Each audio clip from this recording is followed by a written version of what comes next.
बुद्धिमान मंत्री। एक बार की बात है, एक रियासत के मंत्री ने राजा को अपनी बेटी के विवाह समारोह में निमंत्रित किया। जब राजा अपने परिवार के साथ विवाह समारोह में पहुंचा, तो मंत्री उन्हें सम्मानपूर्वक विशिष्ट आसन पर बैठाने ले गए। तो मंत्री ये देखकर बहुत लज्जित हुआ कि एक सफाई कर्मी वहां बैठा हुआ था।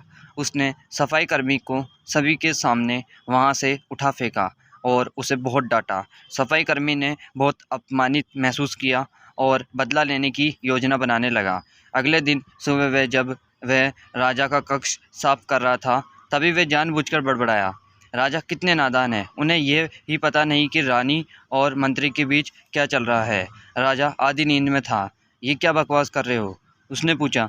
महाराज, मैं पूरी रात सो नहीं पाया, मैं तो नींद में बड़बड़ा रहा था, सफाई कर्मी जवाब में बोला। हालांकि उसकी बात सुनकर राजा के मन में संदेह के बीच पड़ गए थे।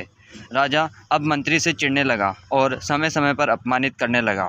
लेकिन कुछ विचार करने के बाद उसे समझ में आ गया कि सफाई कर्मी ही इसके लिए जिम्मेदार हो सकता है। मैंने उसका अपमान किया था और उसी का उसने बदला लिया है। मुझे गलती का एहसास हो गया है। इन सुंदर कपड़ों को उपहार के रूप में ग्रहण करो, चलो मेरे साथ भोजन करो। सफाई कर्मी प्रसन्न हो गया। वह सोचने लगा, मंत्री तो अच्छा आदमी है, मैंने ही उस दिन गलती कर दी थी। अब सफाई कर्मी प्रसन्न था और प्रयास करने लगा कि मंत्री के बारे में राजा की धारणा बदल जाए।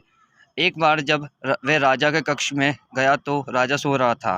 वह बड़बड़ाने लगा, अरे राजा का तो दासी के साथ प्रेम संबंध है, बड़ी लज्जा की बात है। राजा ने उसका बड़बड़ाना सुना तो उठकर बैठ गया। राजा ने सफाई कर्मी को बहुत डांटा। सफाई कर्मी बोला, क्षमा कर दे महाराज, मैं पूरी रात सो नहीं पाया, इसलिए दिन में ही नींद में बड़बड़ा रहा था। राजा को अपनी गलती समझ में आ गई। इस तरह की अफवाह के चक्कर में आकर उसने अपने बहुत अच्छे सलाहकार की अनदेखी शुरू कर दी थी। राजा ने मंत्री को बुलाया और दोनों फिर से मित्र बन गए। अगर आपको ऐसी स्टोरी सुनना अच्छा लगता है तो हमारे चैनल को सब्सक्राइब कीजिए, इनको लाइक कीजिए और अपने दोस्तों के साथ शेयर कीजिए।